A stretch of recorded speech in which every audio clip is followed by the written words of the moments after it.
wearing, diamond ring wearing, kid stealing, wheeling dealing, limousine riding, jet flying, son of a gun, and I'm having a hard time holding these alligators.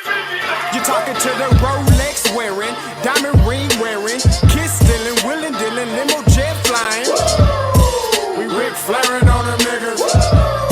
We Ric Flairing on them niggas. You talking to the Rolex wearing, diamond ring wearing, kid stealing, wheeling dealing, limo jet flying. We Ric Flairing on them niggas. Yeah, we Ric Flairing on them niggas. It's apparent these girls staring. I'm Ric Flairing, gold across my chest. I'm fresh to death, I'm Paul Bearing, not at all scary. When I open like Betty Wops and find to these circles that's going in like a carry shot. Woo! I'm going in like a Mary Pop off that Mary Crop at the top flow at the Marriott. So questioning me is like questioning you. See, we the best dressed, so come and get blessed with the crew. Not one but two, different ways to slaughter your crew. Committed tat across the chest, I guess she blessed with the truth. People want to see them checks, representation of proof. Living through my elders, trying to resonate to the youth. But ain't nothing to get my flash on. Longevity is heavily embedded in my melanin. Layman terms, I last long. My grind repetitive, I'm smoother than real silk. Lyrical cash cow who can't cry over spilled milk. We in here. You're talking to the Rolex wearing, diamond ring wearing, kid stealing, wheeling dealing, limo jet flying. We Ric Flairing on them niggas. We Ric Flairing on them niggas. You talking to the Rolex wearing, diamond ring wearing, kid stealing, wheeling dealing, limo jet flying. We Ric Flairing on them niggas. We Ric Flairing on them niggas. This ain't no normal situation, this preparation with greatness. Industry full of fakeness, it's really up for the taking. See, life is what happened to you, more so how you take it. Don't get stripped of your knowledge and mentally leave you naked. I like to live otherwise. I'm sorry that I'm fresh to death. I put the polo and apologize. See, black son, we ain't nothing like them other guys. Quit to socialize, we organize, then we mobilize. Off the deep end like a scuba diver. And no confusion, just keep it pushing like Uber drivers. Woo! Business fresh just like a supervisor in a Gucci visor. Can't find a smoother rhymer.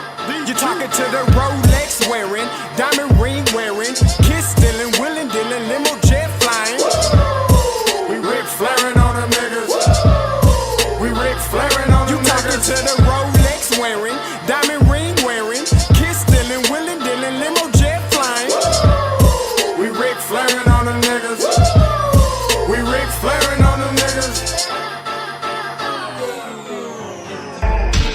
Yeah, DQ baby.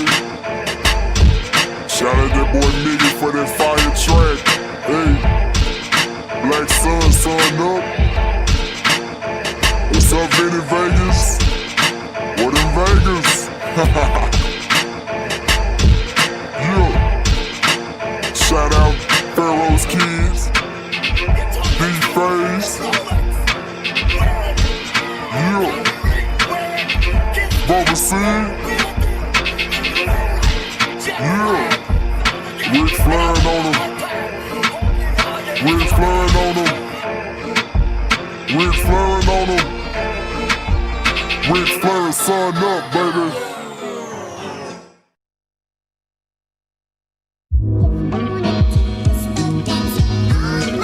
Yo, Scotty, you going crazy for this one.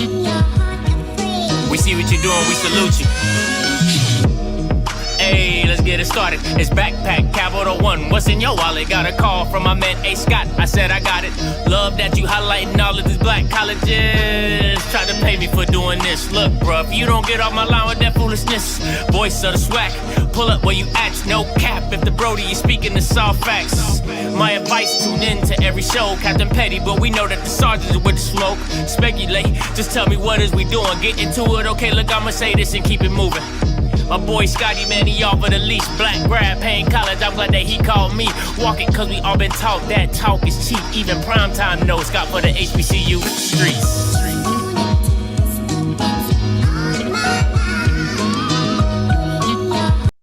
What is going on, everybody? It's your boy Scotty, and you're watching OFFScript. Hey, we're gonna have hey, man, this episode is gonna be crazy today. All right, we gonna go crazy today. Appreciate you guys for tuning in.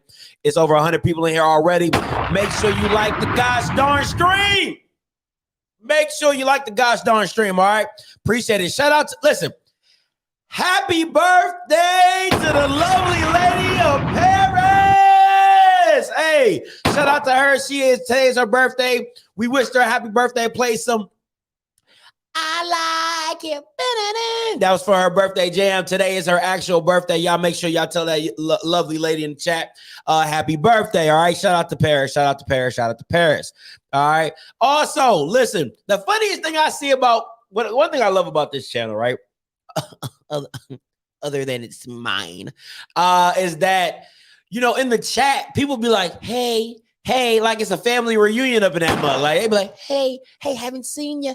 Oh, hey, how you doing? Happy Wednesday. Like, I'm like, bro, y'all act like y'all like literally looking at each other. That's pretty dope, though.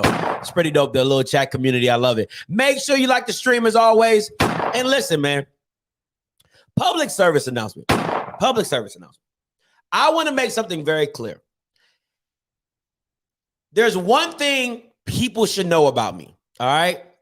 If I shoot at you, if I attack you, if I say, if you feel that I'm attacking you, trust me when I tell you, I'm going to tell you that I came for you.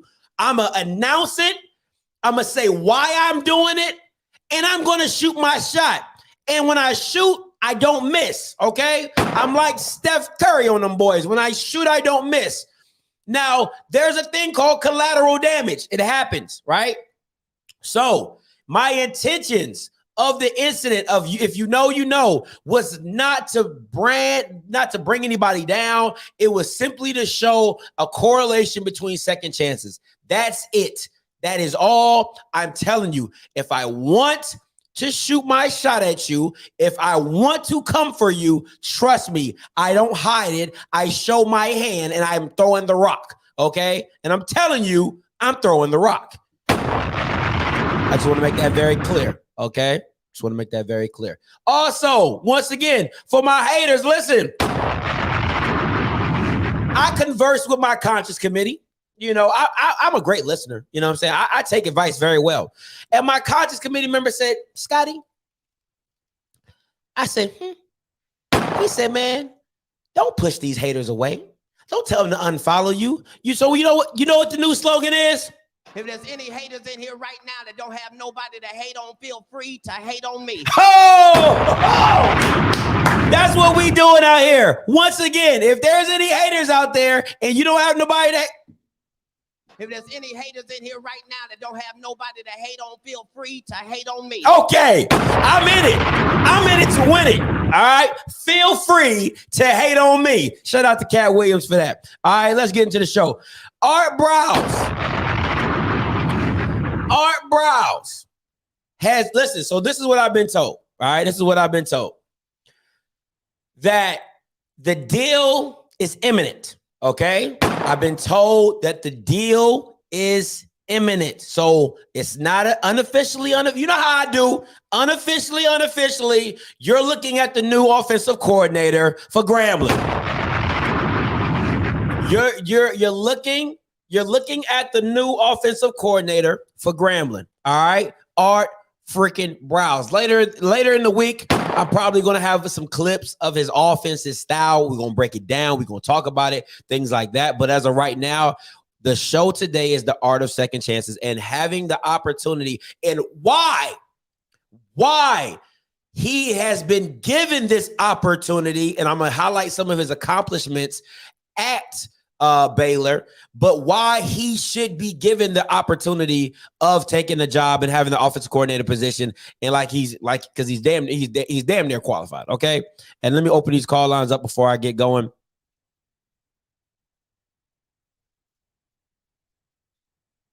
You are the only participant in the conference. You know, once you hear the white lady, the call lines is open. So real quick, all right, I want to touch base on who Art Briles is and a little bit of what he has done to just put some respect on his name, all right?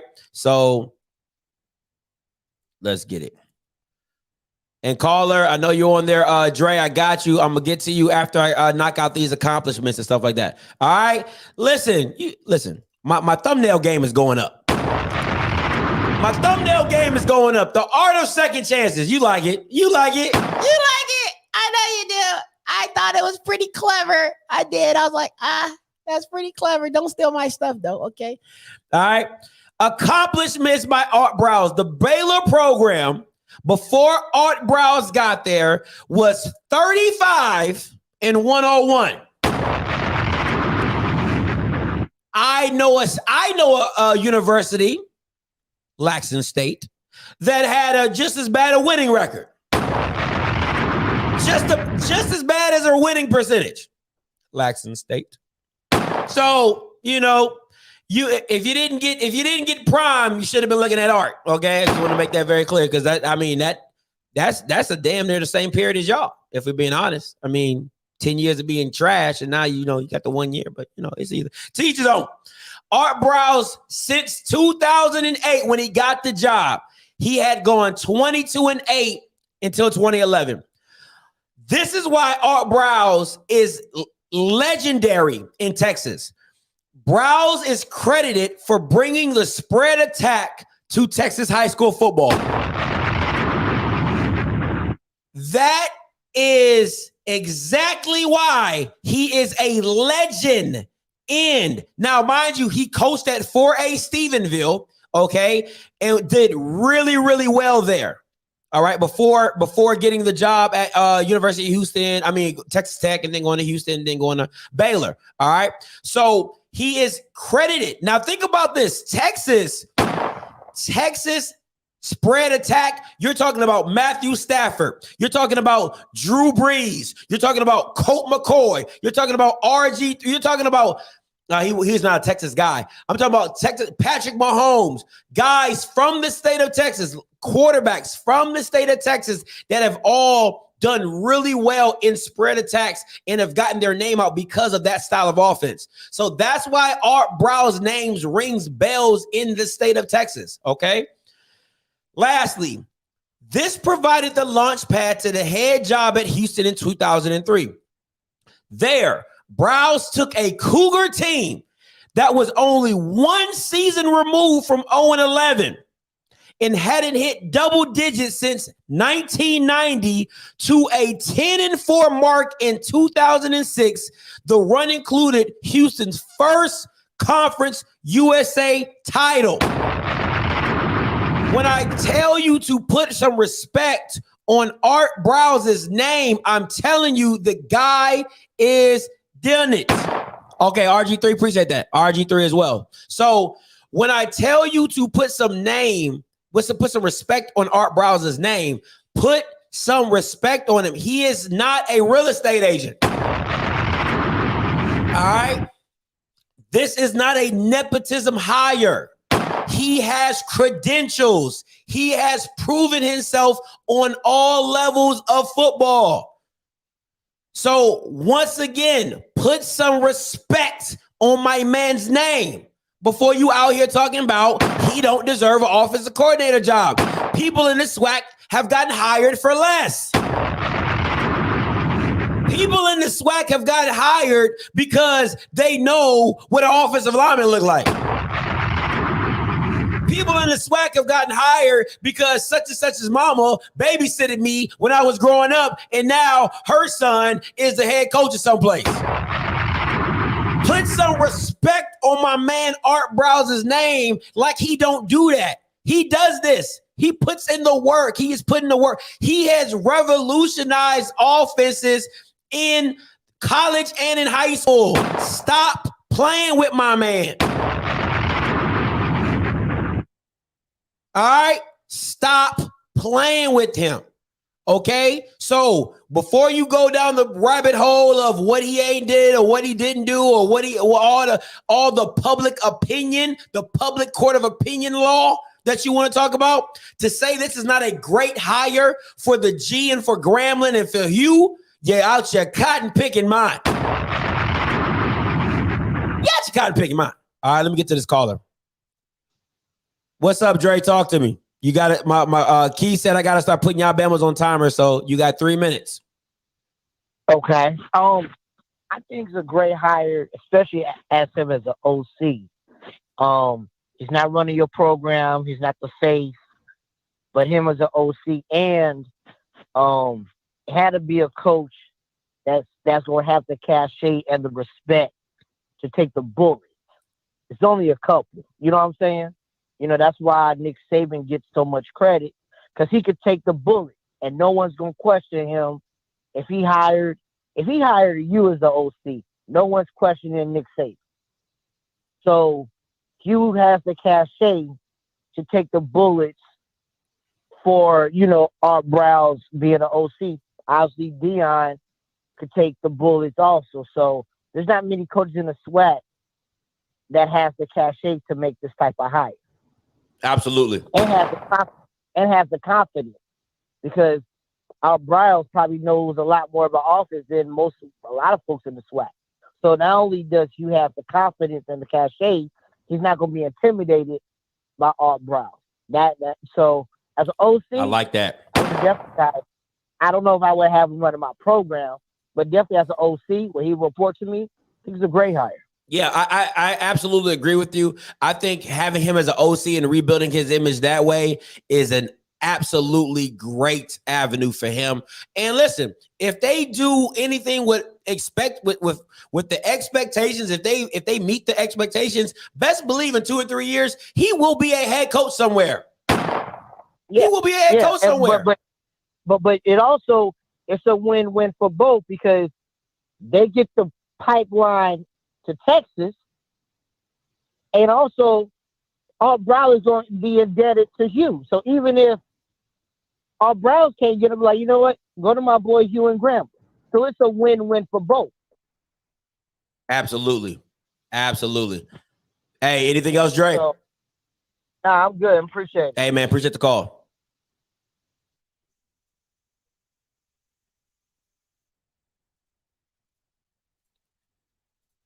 Hey, caller, you live. Talk to me.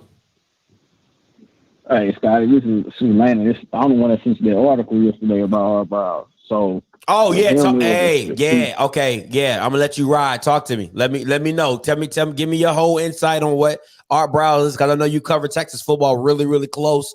I know you're an insider around some of the Texas arena. So, holla at me. Let me know what we talking about. So with Briles, everybody knows after the whole scandal, he went to Paris. He went to Canada. Canada, Tycast didn't want him because of publicity. Then he went over to to Paris for like a year. Turned that coaching like some like small league over there, and came back. When he came back, he went to a school called Mount Vernon. Mm-hmm. So he came to Mount Vernon. They kept getting bounced in the first round of a 3A playoffs. He goes there. He gets into the state semifinals. It was like done in years. So it's crazy. His record at Mount Vernon is 20-6. Woo! He leaves there. He leaves Mount Vernon because he knows, and he leaves Mount Vernon in December of last year. So what he knows is him and his lawyer are working on, they're trying to, the NCAA would say, hey, this is going to be your suspension for, I think it was like 5 or 6 years. Well, the suspension was going to be up this August. So when his suspension was going to be up, at the time, it was crazy. Auburn didn't know who their head coach was going to be, so Hugh Freeze is dealing with some. They thought he was going to retire at Liberty, or they said he's going to take the Auburn job. But Auburn got Harsin, and then Hugh Freeze said he's going to just stay at Liberty. Art Briles was supposed to go to Liberty, but people didn't know that. That's why he put he resigned at Mount Vernon. Because he even knew he was going to be like, my suspension is going to be up. I'm going to beat it. I'm going to go over there. Now to his coaching, to the power. So now he's bringing the power spread to Grambling for his second chance. It's a reason why he went to the second chance. He has a lot of second chance people on that staff. So that's why he's going to be there for about three, maybe 1 or 2 years, maybe 3 at most. Mm-hmm. Then probably move on to Liberty because Hugh Freeze is going to retire. He's going to retire. But like I said, the power spread coming to the SWAC is crazy. That's what the offense called the power spread. His son runs it at Arkansas.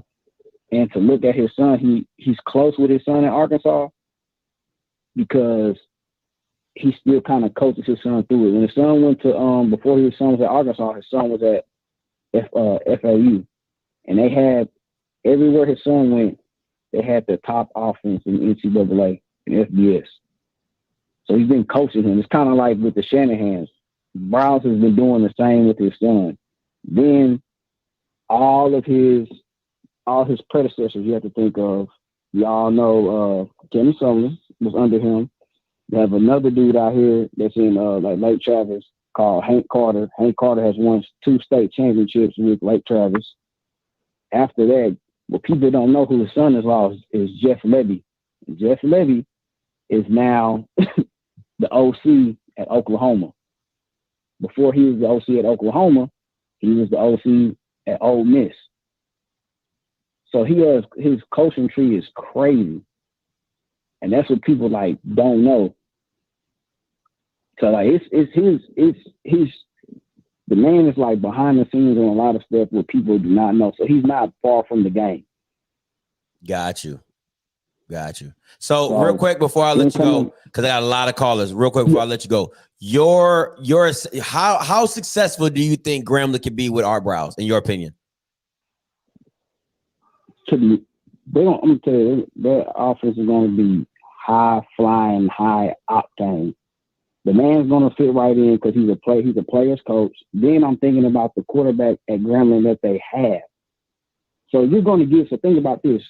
Before I get off, you're giving Art Briles a spring and you're giving him a summer to work out with these kids.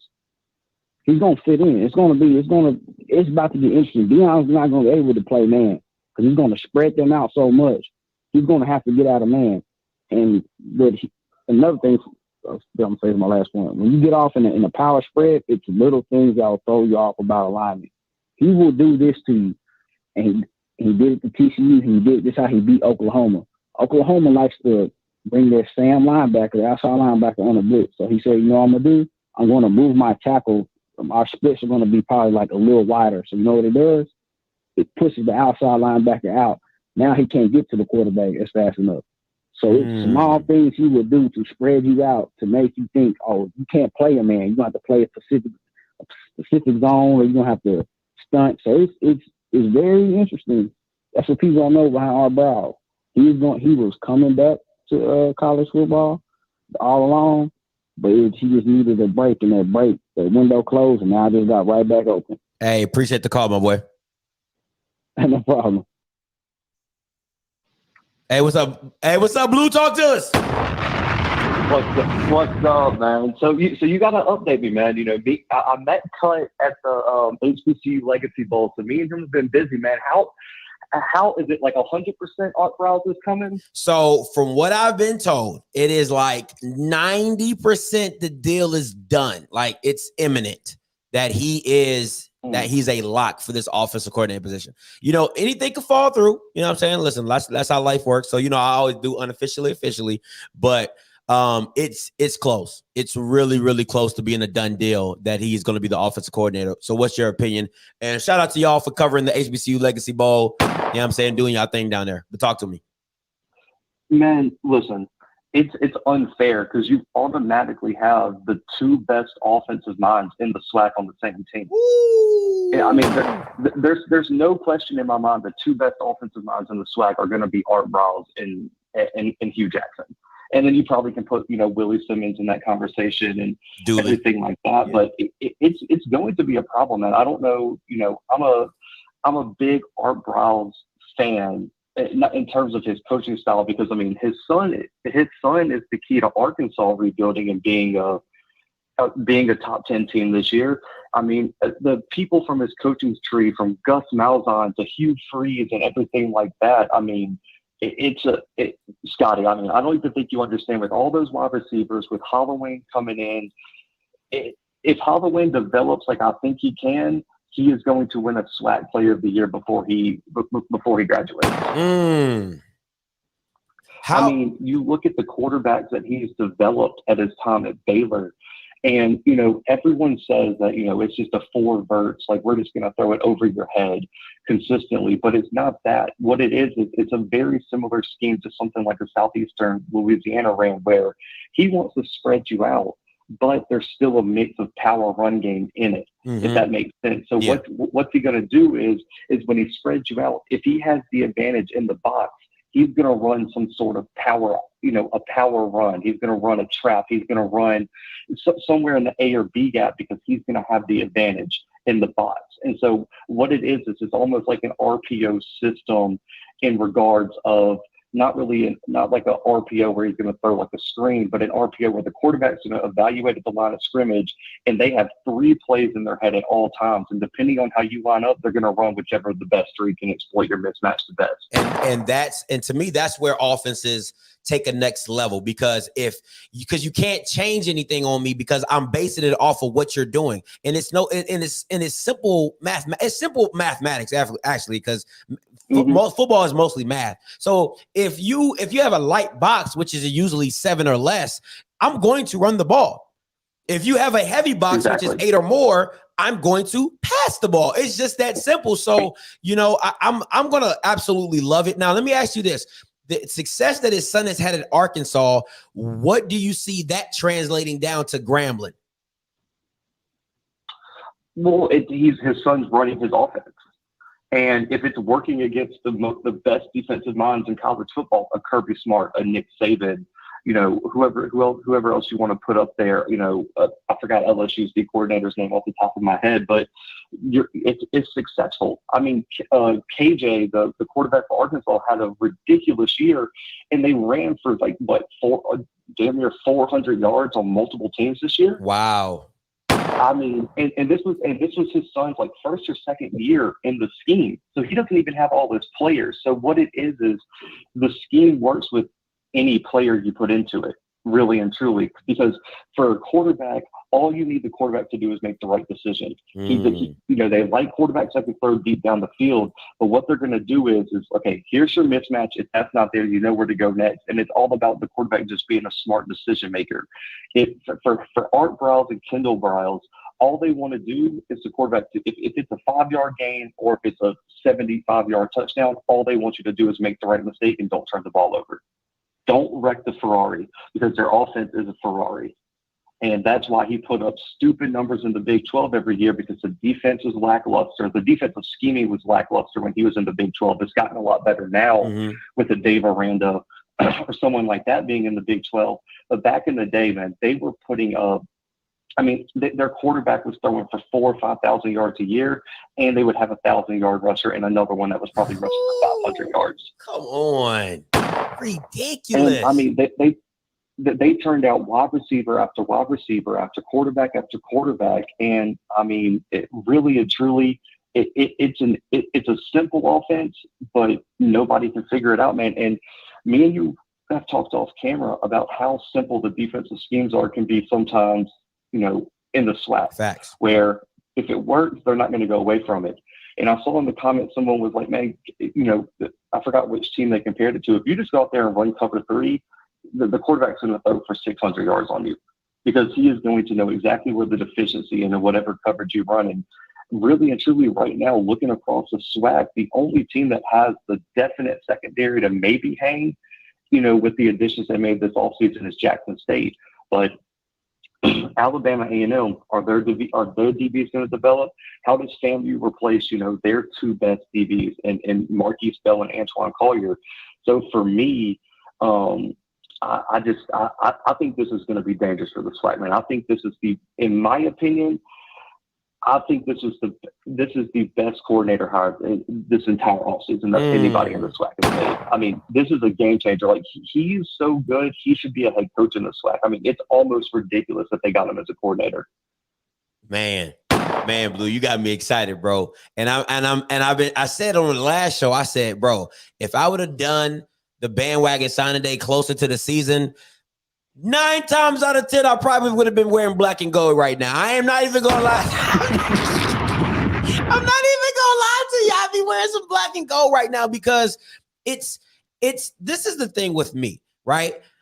And I said this right before you got on. I said people in the SWAC have got hired for less. They got hired for less in the SWAC. So you're telling me an offensive-minded guru who has championed this power spread offense and has so much success on it and had a Heisman Trophy winner and candidate, that you don't think he should be at your program? Oh, no. Go ahead. Well, Well, I'm gonna say something very controversial about recruiting real quick. He is going to be the best recruiter out of the state of Texas at the SWAC. Don't give me Dion. Don't give me anybody else. He will out-recruit Dion in Texas. You want to know why? Because guess who all those high school coaches out of Stephenville, out of North Shore, out of whatever program you want to give, they're going to send their kids to hell over Dion. I said that. I said they're going to have a pipeline for a top level talent, and especially a quarterback. Especially like if he's not highly touted, 5-star ish, but you talking about that mid 4-star, that maybe the height was an issue, or maybe the arm strength might have been a little lackluster or whatever.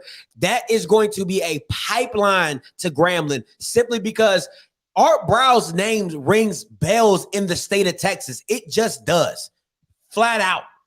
Mm-hmm. And he probably has. I agree. And it's the same thing that you've always said about knowing somebody who knows somebody. Like, he probably has an assistant coach that has another assistant coach that is a high school coach somewhere in Texas, and it's like, yo, it's my man Art Briles. Like, come on, like, send him your best player. You know what I'm saying? It's just that he's how everybody feels about Dooley in Louisiana, which he got out recruited, in my opinion, by Hugh Jackson, is the same way that you should feel about Art Briles in the state of Texas. That's how important it is. Well, and it's already been shown. So, I don't, well, I'll get to the other point in a second, but for me as an Auburn fan, Gus Malzahn and him come from like the same tree, like they're very close. When he was fired at Baylor, he sent like 6 kids to Hugh Freeze and Gus Malzahn. And that's why Auburn landed Jared Stidham from Baylor, and he almost led them to a SEC championship and all that. Like, Art Briles has the connections to make an impact. And anyone saying that this hire isn't good, I don't think, me being a Power 5 guy, I don't think people realize how bad Baylor was. I mean, Scotty, Baylor, no, I'm serious. Like, if you ranked teams by win percentage from like, the 80s to like the early 2000s, they were probably a bottom 5 Power 5 program.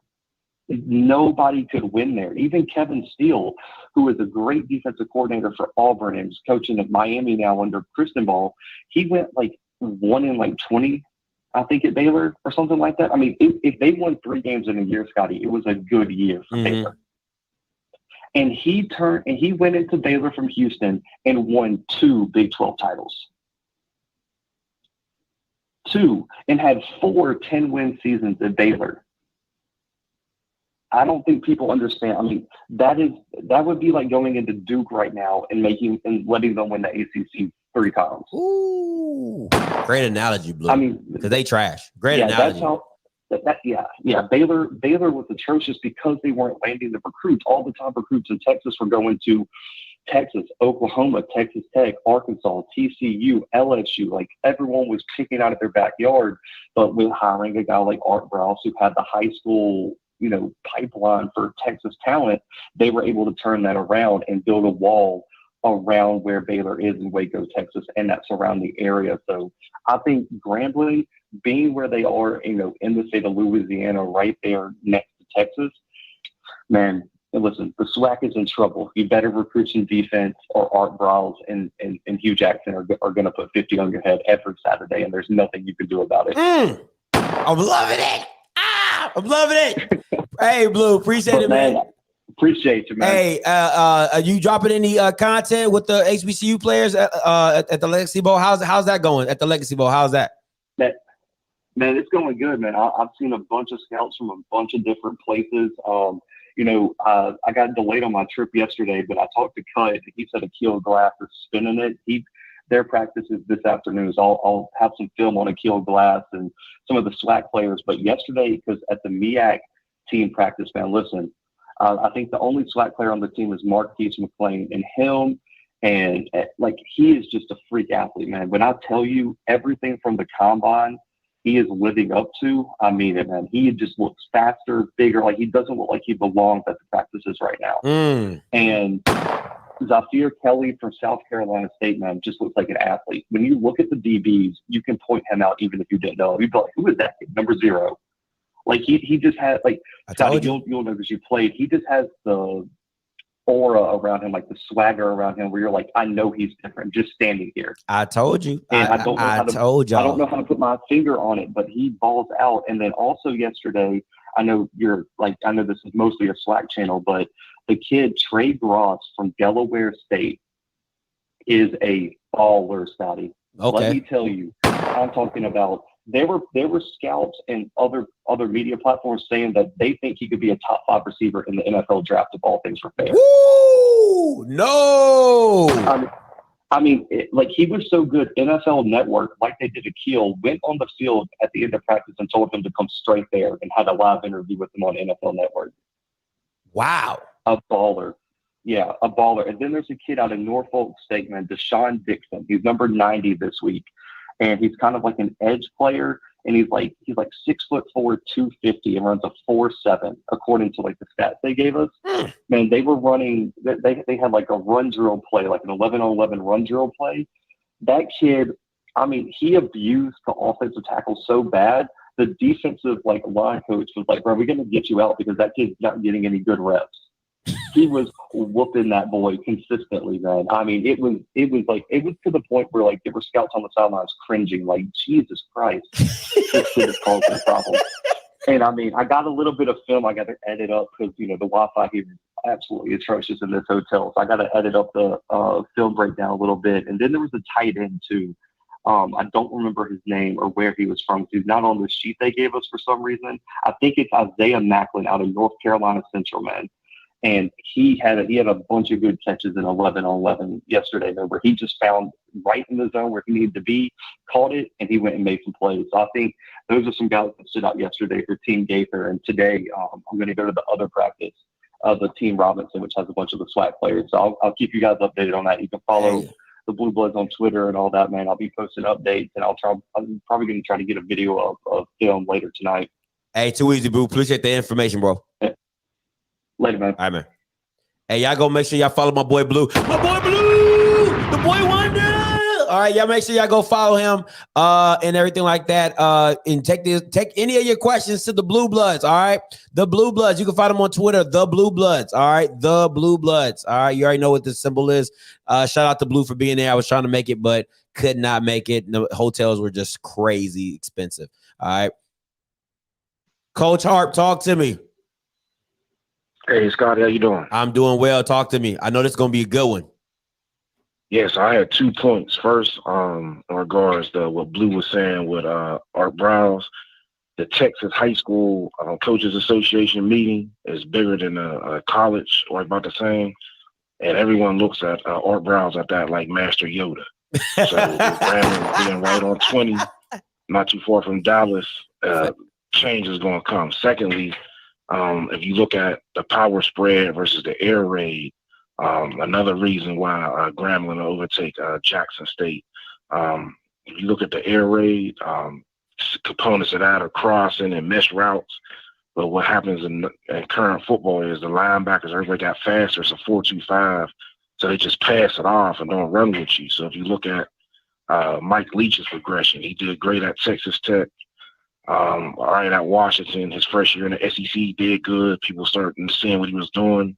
Instead of trying to run with all those crosses, start passing them off, knocking the receivers in the mouth. Lastly, it's going to hurt a team like, as you say, Jackson State, because if you have a safety with the same name as the head coach that can't cover, and then you have a linebacker like Aubrey Miller, who is real big, but he just blitzes. Like, how can you play against an Art Briles offense? He's going to make your safety cover.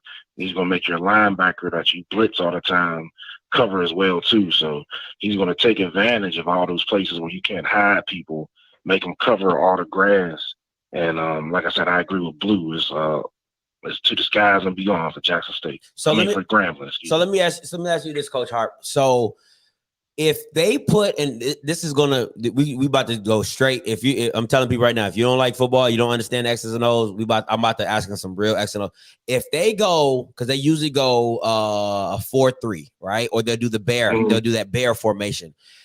If they go, if they go 5 wide, they still leaves Aubrey Miller in the middle to blitz if they decide to do that, and then they just go cover 0 with everybody else. So how do you? I mean, let me see. 1, 5, 5, 5, 10. Yeah. So yeah, that will leave. Or if you can go 4 wide with a running back in the back, or you can go 5 wide with everybody out. You know what I'm saying? That still leaves Aubrey Miller to blitz. So how would they go about doing that? Okay, so if he blitzed in a 4 or 5 wide set, there's going to be no one behind him. You have to put one of those DNs or outside overhang players in a rush to cover position. Meaning if the running back came out the backfield, they got to follow. They're supposed to be rushing, but if somebody released, they got to cover. Mm-hmm. And it just leaves too much open grass. So if you want a blitzing from those sets, either 3-by-1 or empty, once the receiver catches it, he turns up. There's no one there because everyone else is in man coverage. That's facts. Because the routes dictate you have to pick someone up. So there's no way you can hide safeties that can't cover or linebackers that can't cover. You know, like you said, if you look at what Baylor did in the Big 12, they're beating Oklahoma, University of Texas, and all these schools. And just like Hugh Jackson did, they got big receivers. Josh Gordon, your boy from Long Beach Poly, going to be the new Josh Gordon, or the 50-50 balls. So it's going to be dangerous. Let me ask you this, Coach, because a guy called in a couple calls ago, and he said that, you know, when I think it was Oklahoma, when they would blitz the outside linebacker, the offensive Art Briles spread his offensive line splits a little bit wider. Your offensive line guy, I thought if you open up your splits a little too wide, that gives room for DNs to get in and slip through. Speak to that just for me for a little bit. Yeah, DNs can do that, but what the caller then is if everyone slides to that side. So if I opened up and try to do man blocking, then that defensive player will have a two-way go, meaning he can get upfield and stem and cross my face or run around me. But if I slide out pre-snap and then my interior lineman next to me slides with me, then we're creating that proverbial wall per se. It's similar to what they did to Aaron Donald in the first half of the Super Bowl, where the lineman was sliding to him, punching his hip. He couldn't get nowhere. And then that center was turning towards him to help out in the double team, and they went man on the backside. Exactly. Okay. And then if anyone blitzes, you got to think the offensive line is like a house. No matter what the blitz you got to go through the A gap or the B gap, front side or back side. So if I slide to cover them gaps and don't try to block a man, block an area, someone's going to come in the area. Okay. So if somebody says, nah, Scotty, they can go 4-2-5 or 3-3-5. If I'm being honest, if you run a 3-3-5 against a power spread, they're gonna run the ball down your throat. They're gonna run the ball. Now, see, the thing is, with the 4-2-5, you're right. So if you look at the Baylor film, or even some of Kyler Murray's film, if I'm in a 4-2-5 and I got 3-by-1, then I can't have two overhangs on both sides. So that weak side, if I got a running quarterback, like they did with RG3, I can run zone read, had a quarterback keep it, there's no one near but a safety and a cornerback. So if I can spread you out pre-snap, like in this system, what the quarterback is taught is he has to read the safety to the overhang to the 3 technique, and that tells him everything he needs to know. So the 3, okay, hold on, let me answer this. So, hey, guy, the reason and I'm not talking to you, Coach, but I'm talking to a comment. He said I was looking up to process what Coach Hart was saying. I was visualizing it in my head. That's why I was looking at the camera the way I was. That's how I think I look up. But my bad, bro, because he said I was creeping him out the way I was looking at the camera. Okay, so with the 3-3-5. I know BJ Jones, you know, he runs that as his defense, and he says the main thing is to stop the middle. You want everything to he runs a 4-2-5. I'm sorry, he runs a 4-2-5, I believe. And he says everything you want to force everything out to the edges, I believe, because you want your linebackers to be there, meet, and your corners come down. With the 3-3-5, I know you can kind of blend in, but I don't think that, if I'm being honest, I don't think a lot of schools will run. I mean, I think Southern runs 3-3-5, but with the 3-3-5, how do you stop the running attack? Because that's a light box. You know what I'm saying? 3-3-5, I spread you out. I go 2-by-2. I go 3-by-1. I still have the running back in the backfield. You still got to slide your linebacker out. You know what I'm saying? That's 5. That's 5-on-5, and I'll take that matchup every time. Exactly. So when you look at a 3-3-5, you give it the first 2 numbers equal 6. So whether it's 4-2 which equals 6 or 3-3. So Yeah. in a 3-3-5, one of those linebackers converts into a known rusher. So like Aubrey Miller would be the known rusher. So if I was playing Jackson State and I watched their film, okay, he's the known rusher. So we'll ID the zero technique, which is head up on the center, and then a known rusher, and we'll slide to that. So that way, any type of stunts they do will get picked up, because remember, we're sliding to an area, not a man. Okay, and last thing, even knowing the known rusher, right? I can still go RPO style on the known rusher, because now I know my tackle will probably leave that DN. My center is picking up the blitzer, which will be Aubrey Miller, whoever your middle linebacker is, and I can still do RPO on that same guy. Can I not? Exactly. So just like you said, the tackle or rip release for the number one backer, the known rusher, the quarterback will come downhill to the inside shoulder of the defensive end to make him play it. So if he feathers it, which is flat-footed, you can pitch it. If he squeezes, if he's flat-footed, the quarterback can decide if he wants to keep it or pitch it. If he comes down, then it's an automatic pitch. But basically, again, the offense puts pressure on the defense, and they just can't sit still. The offense is attacking them every play, whether it's in the pass or the run. In the pass, they attack it by formation. So if I line up at a certain formation, I'm making the defense line up a certain way. So Aubrey Miller just can't sit between the A and B gaps and rush. He has to do something different, which gives the offensive advantage. Got you. All right. So Coach Harper, in your estimation, taking the fact that you've been at Grambling before, take that out. All right. What does Art Briles in totality, not just for Laxton State, not just with A&M, in totality, what does Art Briles bring to Grambling, and where do you see it going? Oh, well, first of all, everyone's talking about his coaching pedigree, but you got different type of coaches. So Art Briles is like, I'll give an example of Jim Tressel.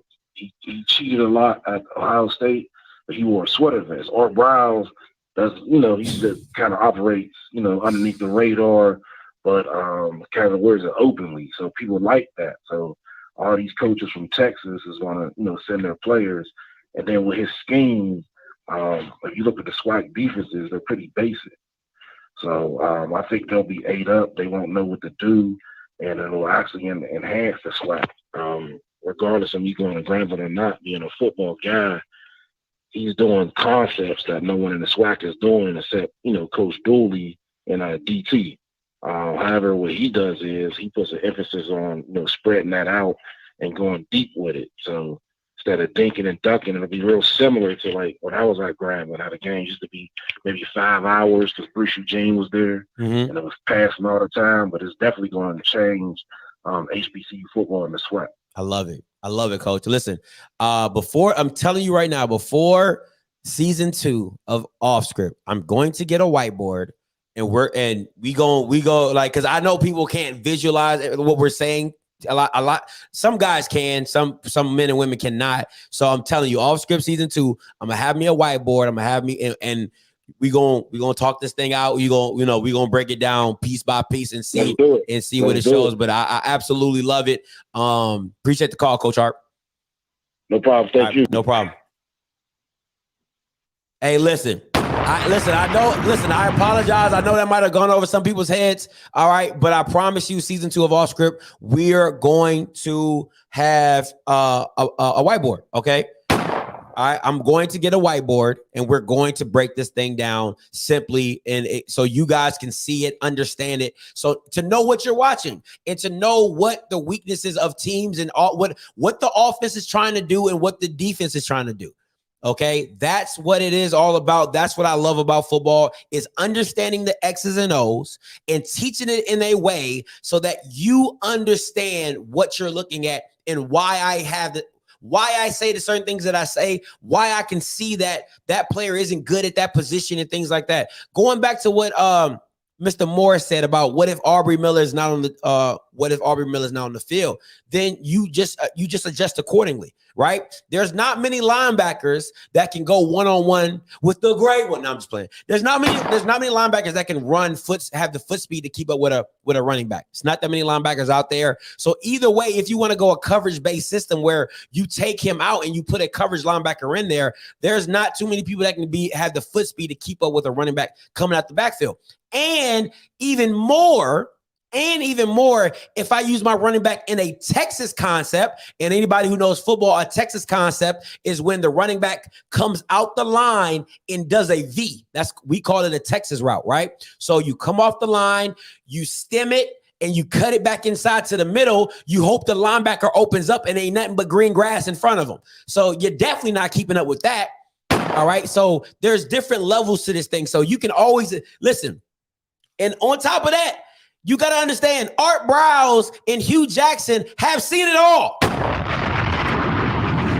They have seen it all. Okay. They've seen the Ryan blitzing defenses of the Ravens system. Art Briles has seen SEC defenses. He's seen Big 12 defenses. He's seen all these crazy defenses with better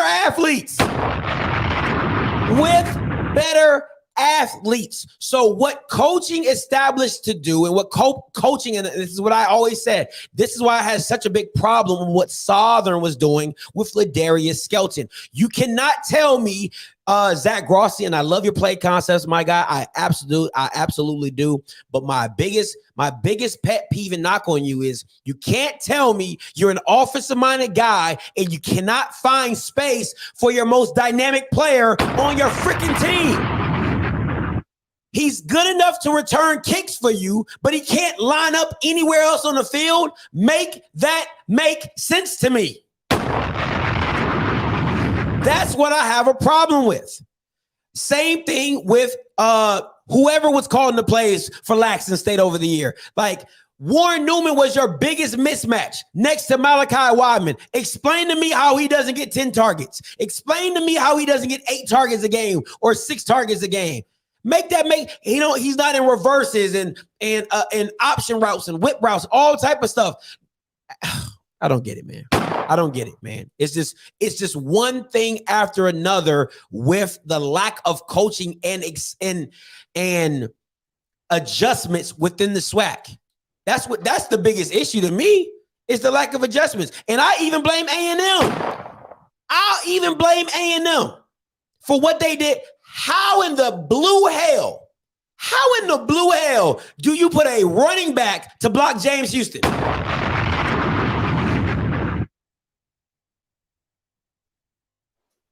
Who thought that was a good idea? Who in their right mind thought that was a good idea?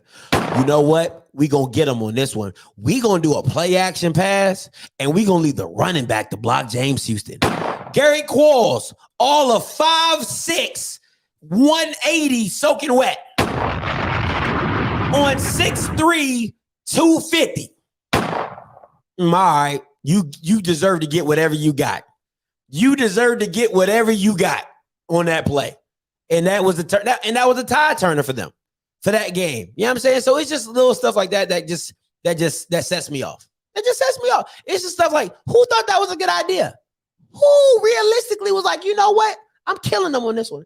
Get the likes up. I got over 300 people in here. Get the freaking like. How many likes we got? Get my likes up, bro. I don't understand how we go through this process every time. You know the rules when it comes to YouTube. Come on, man. So I'm excited, man. I think, listen, Art Briles, and from what Blue is saying, from what Coach Harper's saying, from what the Texas Insider was saying, you're getting a coach that has the pedigree and has done it before. But before I go any deeper, I want to bring this point up, because there's a quote that Art Briles, and this is what I want people to understand. All right, he gets it. All right, Coach Art Briles gets it. So, all right, so let me bring this quote up real quick. The quote says, this is from Coach Art. You have to understand that the field may not be equal from a lot of different standpoints, resources, facilities, support, fan support, but all those things, if you let them filter in, you lose sight of your focus. Our focus has always been that we're going to be the standard. We're going to do what we do it as well as anyone does it, and we're not going to have any excuses or comparisons along the way. That's our motto. No excuses, no comparisons, no, and he has, I couldn't get the last bit. It was a little too long. But that's what he said. That's his quote, right? Now, a lot of you guys are going to jump on here and say, Scotty, he doesn't know about lack of resources. He's been at Power 5 programs, and he's been at places that have funding. You're absolutely right. Compared to what y'all got, it's like night and day. It's like night and day compared to what y'all got, okay? But at the end of the day, to go to Baylor and have no expectations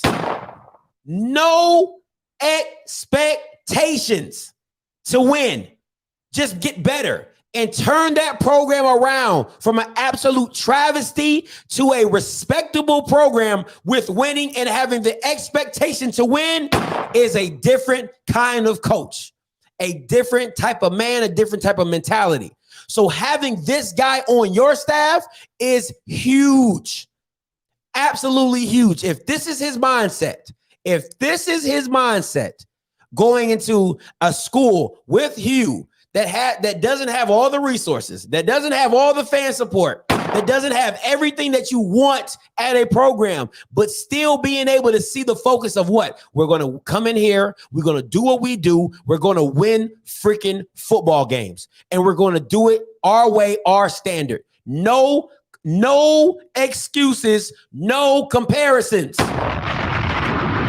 And listen, I know if Mr. Campbell was on the call line like right now, he'll be like, Scotty, it's not the same. We're not running the same race. We got different obstacles. I get it. But even with the obstacles, I believe Coach Art Briles will say, listen, we're still going to do it the right way, and we're going to do it our way. All right? We're going to do it the right way, and we're going to do it our way. Can't get mad at that, man. You can't get mad at that. All you can do is respect it.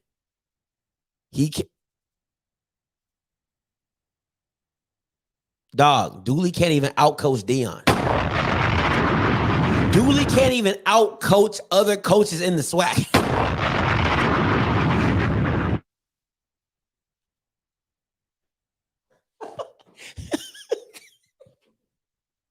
He can't even be Valley.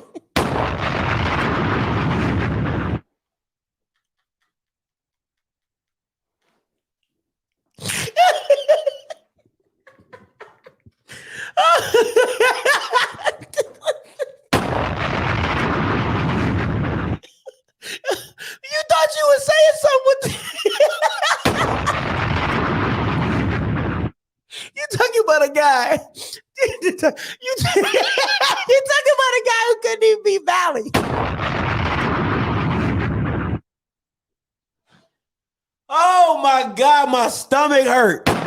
Oh man, I needed that laugh. Wow. Oh man, that is funny. That is funny. Oh my God. I man, you know what? You know, let's stay on that. Let's stay on that. I want to look at Coach Eric Dooley's football record while at PV. I want to see that. I would love to see that. Let me see what we're working with. Let me see, Eric. Dude, since you want to bring that man up, you know, that's on you. It's on you, you know. So let me see. Let me see. 2000. You know what? Matter of fact, let me clip this so you know y'all think I ain't lying. Let me. Since everybody want to be Mr. Funny Guy, everybody got something to say. That's real funny. Mm-hmm. Because you know me, I like you know, I'm gonna bring the facts. You know, you like my boy G said, there's over 10,000 languages, but I'm gonna speak facts. I love that slogan. I really do. Shout out to the duo. Shout out to the duo. I'm not coming up. All right, let me see. Let me share my screen then. Chrome tab. Boom. Boom. Let me zoom in on this. So you can get a real good look. Here, you get a real good look at this record that you were so happy to compare to. Let's get a nice, let's zoom in on this thing because I need you to get real close. Let's get real close. Let's get real close. Yeah, there we go. So, since you got so much to say, Mr. Truth, all right, here's some truth for your ass. Here's some truth for your ass. 2018, 5-6, 4-3 in the conference. 4-3 in the conference. 2-1, 6-2. You know what them losses were? You know what them losses were? One was to Valley. I just want to make that very clear. One was the Valley. So I just want to make that very clear before you start out here talking about he can't outcoach Dooley. Go. Come on. What we talking about? What we talking about? What we talking about? I just want to make sure. I just want to make sure we have understanding. I just want to make sure we have. Matter of fact, let's see the losses. Let's see who he lost to. I think that's more important. Who you lost to? Let me see. What's that? 2018. What we see? Let's see what this 4-3 2018. Let me see what that Dooley record looking like. Since you want to bring up PV football record. Yeah, let me see what that schedule looking like. All right. So in 2018. Wow. Okay. So you lost to Alcorn State. You lost to Southern 38-0. You ain't even scored. You ain't even score on Dawson Odoms. You ain't even see. Let me see. Y'all think let me bring this up. Let me bring this up so y'all can see what I'm talking about. I mean, listen, I don't want to do this, but this is what happens. Y'all bring stuff up and don't think I'm a call you on your BS. That's what you think ain't gonna happen. But I got something better for you. I got some better for you. All right, so let's look at these schedules. So, all right, you lost to Rice. You beat Incarnate Word. Congratulations. That's a good out of conference win. You beat Texas Southern. Oh, no, is that the same year? All right, yeah, it's all the same year. Okay, cool. So you lost to Jackson State. That says enough because they weren't even winning at this time. So you lost to a team that wasn't even winning. Okay, got you. Lost to Alcorn State. No, that's not too bad. Coach Odom's doing. I mean, Coach McNair doing what he's doing. You ain't even put no points up against Southern. You didn't even put no points up against Southern. 38-0. But you can outcoach somebody.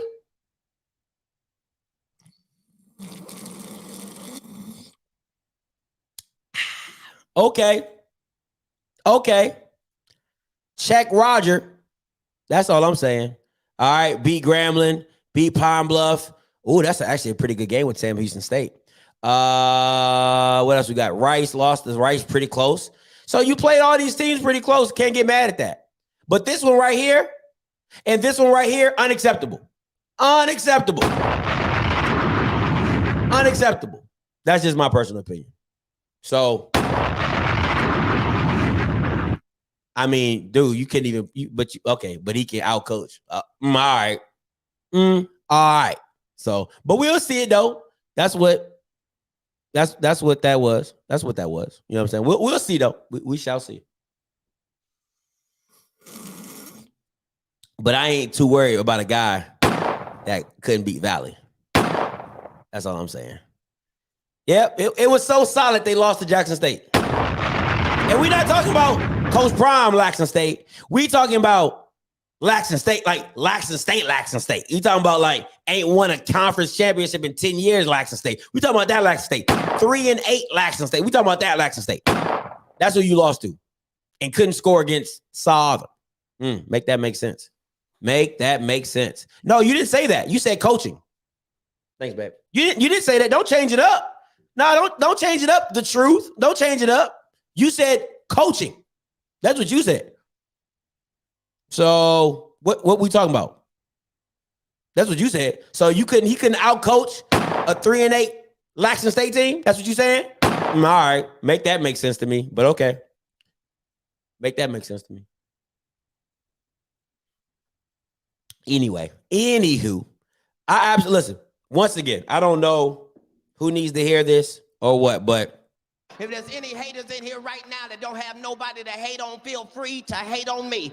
All right, I don't know who need to hear that. I don't know who need to hear that. Hey, Scotty, you never talk about them. What? Because it was like 10 years ago. Am I supposed to? Talk about 10 years ago? 10 years ago. How old were you? You was probably like 7. From the pick. Yeah, you had to be like 6 or 7. What are you talking about? Well, you don't talk about the white. You probably haven't even seen the White Tiger days. What are you talking about? Bro, you was probably watching Digimon or Yu-Gi-Oh! Like, bro, what are you talking about? Come on, man. Like, stop it, bro. You don't talk about the White Tiger days. You don't even know about the White Tiger days. Come on, man. Like, what are we doing, Anthony? What are we doing, bro? Come on, man. My point. My point exactly. Bro, you was over there watching AN1 mixtapes. Sit down. Sit down. Okay? Sit down, get a glass of milk, and relax and watch the show. Okay? Stop it, man. Stop it. Come on, man. I was 11. You don't talk about what do you remember about those days? Huh? What do you other than playing a Game Boy, other than having a PS2? What do you remember about those days? Probably had a Nintendo GameCube. What do you remember? Dreamcast? Tell me, what do you remember? Come on, man. Tell me. What do you remember? Come on, man. Stop it, man. Stop it. Bro, stop it. Just let it go, man. Just let it go. Come on.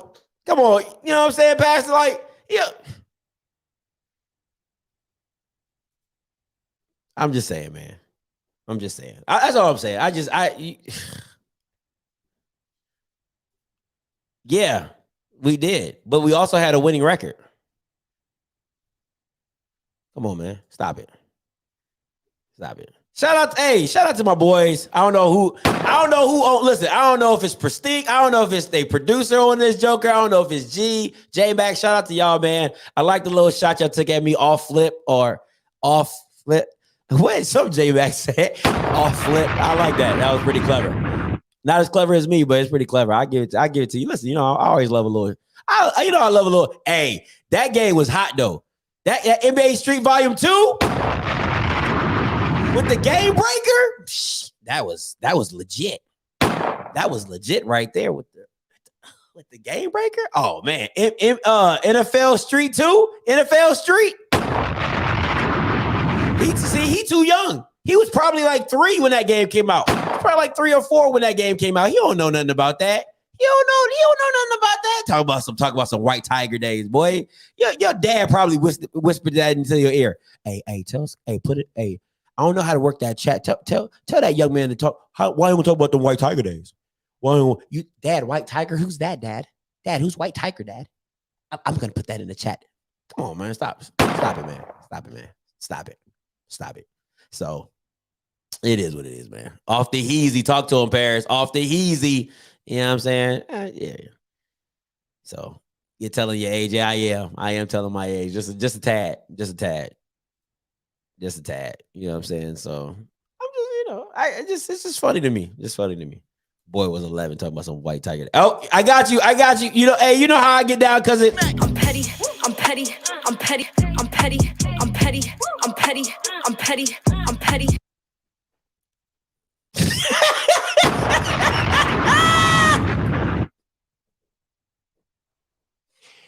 You know what you sound like right now, bro?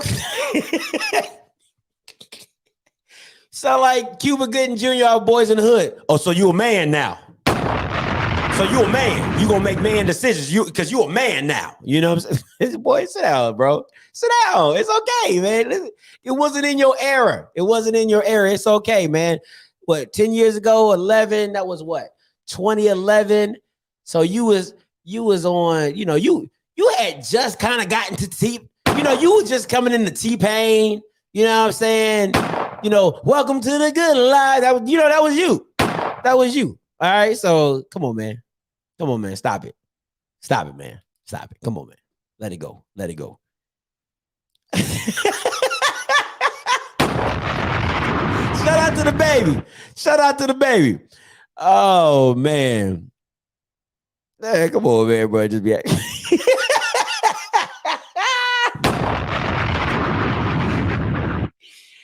oh, man. You know what I'm saying? He said, I'm 21. I'm 21. You know what I'm saying? Like, bro, like, I had a daughter when you were born. Stop it, man. Come on, man. When you was 11, I was having my daughter, bro. Like, come on, man. Stop it, bro. Stop it. Just good. We good, bro. We good. Oh, man. Ooh, boy, you better watch yourself now.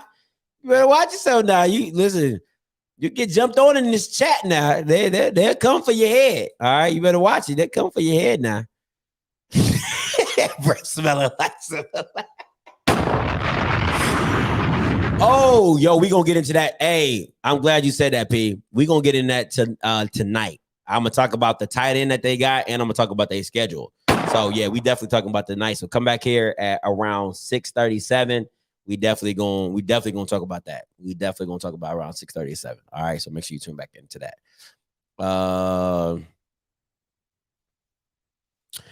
Who your team? You was a JSU fan when I first subscribed to you. Whoo, man, you been on here for a minute then. If you still talking about that, we've been a whole season past that. Who's my team? I'm riding with FAMU. I punched my ticket to FAMU right now, man. I punched my ticket to FAMU. Did we ever talk about Valley schedule? No, I haven't talked about Valley schedule. Did you ever talk about? I did not. MEAC March. Yep, MEAC March coming soon. MEAC March coming soon. MEAC March coming soon. Hey, man. Hey, listen, Anthony. Man, listen. It's okay, bro. It's okay, bro. Listen. Sometimes you got to be.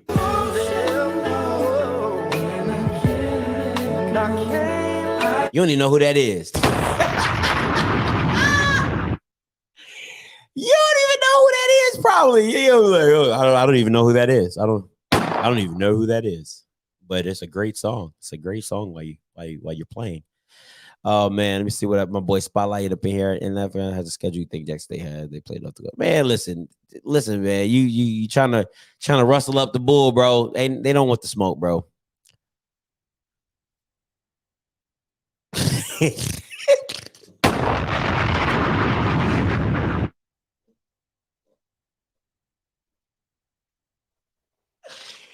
Oh man, y'all sickening. Y'all sickening. Y'all are sickening. Oh man, that's funny. That is funny. That boy said it's Usher. Oh man, I'm about to get up out of here. I can't mess. I can't deal with y'all. All right, come back. He was being funny. Hey, come back tonight, 6:30, 7 o'clock tonight. All right. We're gonna get into the you know what? We're gonna hit them all. We're gonna hit Alabama State. We're gonna hit up Alabama State. We're gonna hit up Valley. And yeah, we're gonna hit up those two schedules. And we're also gonna talk about the new tight end that Alabama State had. So y'all make sure y'all come back in tonight, 6:30, 7 o'clock. We're gonna make sure that happen. All right. Yeah, also. Anything, if you want to send anything to the channel, my address is in the description below as well. If you have any ideas, you can text me at any time. I have my text number in the let me put it in the top of the thing right here. All right. So if you want to text me, members, I keep trying to tell my members, if you're a member, please text this number. All right. If you're a member, text this number. Okay. If you're not a member, you can text that number too. I do respond. All right. I respond to everybody. Anybody who knows they text me, I respond to you, and we can have a conversation offline about anything. If you have any ideas for the show or anything like that, or if you got any sponsorship to your business and you want to add or promote or whatever, however you want to do it, just make sure you hit up this number, or you can hit up the email support@itsoffscript.com. What happened to the link? What link? What happened to the link? What link? So yeah. So What are you talking about, Cortez? What happened to the link?